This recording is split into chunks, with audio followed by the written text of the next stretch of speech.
Hey there, folks.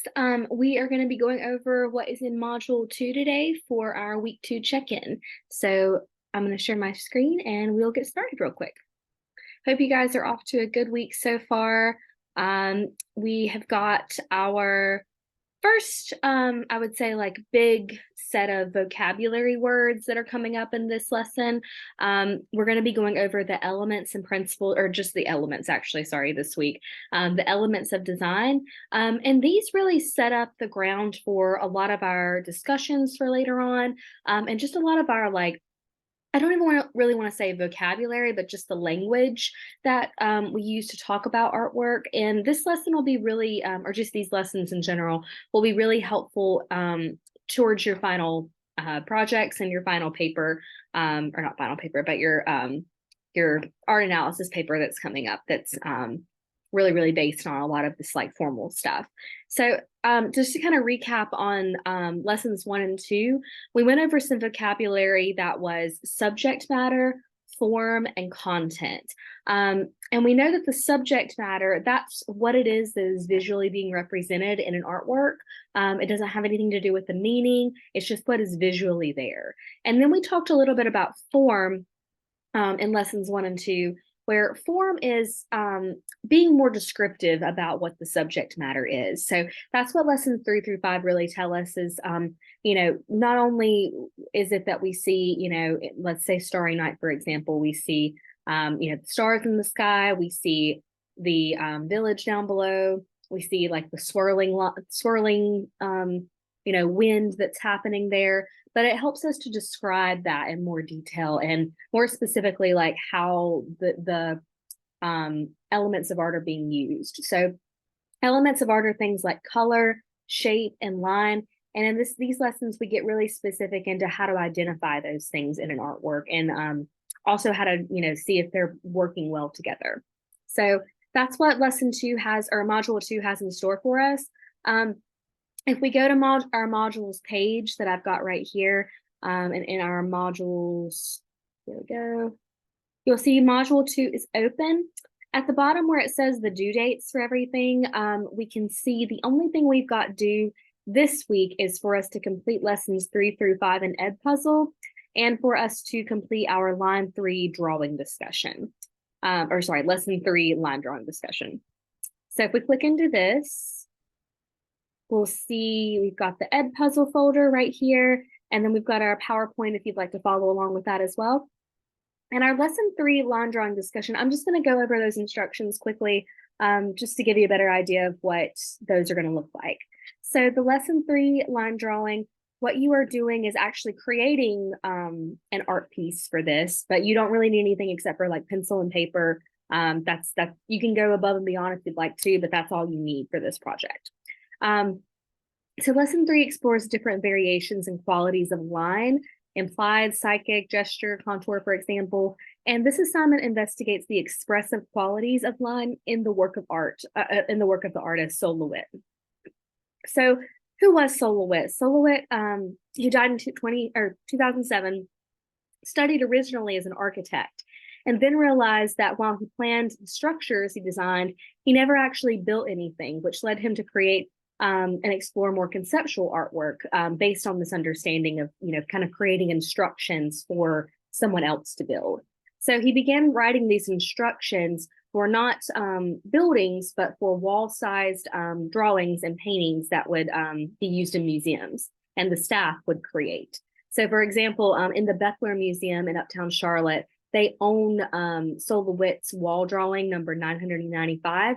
But actually what they did is they bought the instructions to the drawing. So the really cool thing about his instructions is that we can be given the same instructions, but have totally different end results of like what those instructions will lead us to do. So if you click here, you'll see some examples of Sol LeWitt's drawing instructions. But this is one of the ones, or the one in the Beckler owns, and this is their interpretation of what the instructions said. So for the instructions for us, we need to review lesson 3 first to better understand the quality of line and the different types of line that can be used. And then you don't need anything for this other than pen and pencil, but if you want to use colored pencils, crayons, even paint. You can use really whatever you want to. So, but really a pencil and one sheet of white paper, so just like copy paper, not paper with lines on it, is fine. And you can use larger than 8.5 by 11 if you'd like, but that's just the standard copy size paper. So before we begin, oh, you also need a ruler or like a straight edge of some sort. So just like the edge of a book would work. So follow the instructions before we begin. Remember, there is no right or wrong way to interpret this instructions listed below. And I encourage you to think outside the box. So some instructions are intentionally vague so that you will use divergent thinking. So these are the instructions that I have created to give you in order to make your own drawing based upon. So these are the instructions. If you kind of read along as I'm talking, you'll see that a lot of these are rather vague. And I think some people have a hard time with just letting, their interpretation or their opinion kind of come through with this. They have like an expected, this is going to be right or this is going to be wrong answer, but I'm not really looking for that. I'm just looking to see how you interpret the instructions. So there's really, as long as you are doing something for each of these, that's all that I'm really wanting you to do. There's not a specific way that I want this to look. And in fact, I hope that none of these look exactly the same. I hope that when you look at them in the discussion that yours does not look like anyone else's that's there. So then task 4, and this is going to be sort of the standard for all of our discussions, is that I do want you to use vocabulary in your reflections. So all discussions, you don't need to just upload the picture, but you also need to write a reflection as well. So after you upload your picture of, your drawing that you've made, briefly describe the different qualities that lines in your finished drawing possess. Be sure to use at least 2 vocabulary words from lesson 3. So that is not the whole PowerPoint. That is only from lesson 3, which is about lines. So make sure that you are not pulling from like the color or value or another element of design. And then post that and respond to a classmate. So this is a discussion post. So all discussions have to be responded to. So once you post your work to the discussion, by creating a thread, respond to a classmate by identifying and correctly utilizing at least 2 vocabulary terms as well from lesson 3. So yeah, you need 2 vocabulary words in your reflection from lesson 3 and 2 vocabulary terms from lesson 3 in your comment to another student as well.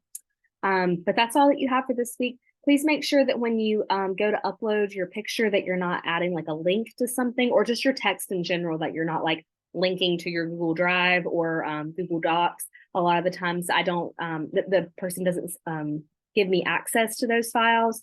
And I also can't edit in the parentheses either. So please make sure that you do that whenever you upload your thread, that you're just typing it out. And then also, just a little rule of thumb here.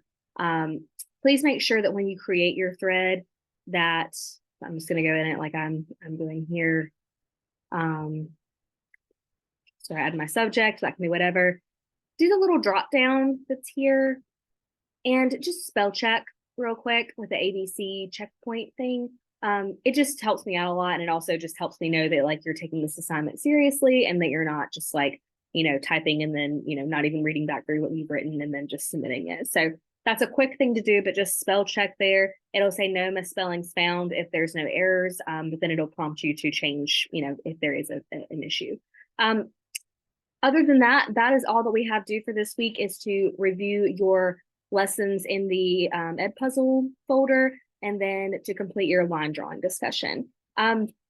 I also just want to bring up, and this is my weekly check-in to all of my online classes, so it's not specific to a singular one, but I just want to, for this semester, I just want to say we've had a bit of an issue, it seems like across the board, with submitting our assignments so far, and I just want to make clear that with all of our assignments, whether it be an Edpuzzle, a discussion, or assignment, any of those, late work is not permitted by like any circumstances in this classroom unless it is a like outstanding circumstance. Like if it's, you're at the doctor and you like physically cannot complete your assignment, then, provide some documentation for that. And then, that's good. But I'm not gonna, if you come back to me in 2 weeks and you're like, hey, can I watch the Edpuzzles and get credit for, lessons 3 through 5, I'm not gonna allow you to resubmit those. So make sure that you are completing everything on time. It seems like that is already becoming an issue just across the board, is having, I like to see if there's 100% at least completing the assignments, like whether or not the grades, like that's a whole other thing. But just, not submitting an assignment is just not acceptable for the college level course that we're at. So please make sure that you're making time for this class, and that you are, making it a priority to complete this work weekly. If you have any questions about that, please let me know. And I also wanted to just like specify again, the Edpuzzle videos, it tracks when you watch those. So, and then it immediately transfers back over to the grade book. So once you watch lessons 3 through 5, the grade will transfer back over to the grade book, and you can check that if you want to. It'll automatically do it just as soon as you complete the video. But if you're only watching like half the video, or if you're not answering the questions that go along with them, it will not give you credit for those. So that's not like a thing I give you and you can like watch or you don't have to watch. That counts towards your participation grade, which is 15% of your grade total. So not watching the Edpuzzles, but doing everything else, at the most you could get would be an 85% in this class. So again, not trying to sound mean on a Monday morning, but just already kind of looking through some things, it seems like we're having some issues submitting assignments from last week. And those are really like our just like hitting the ground assignments. They don't take too long to do, and it's only going to get more challenging from here. So just make sure that you are, prioritizing this class and that you're making time throughout the week to do the work for this class and not waiting until the last minute to try to submit things, because also problems can arise with that. But I hope you guys have a great rest of your week. And if you have any questions, please let me know. But again, just all we have this week is the lessons 3 through 5 in Edpuzzle, and then the line drawing discussion as well, found in module 2. So please reach out to me if you have any concerns. But I hope you guys have a great rest of your week, and I will see you next Monday.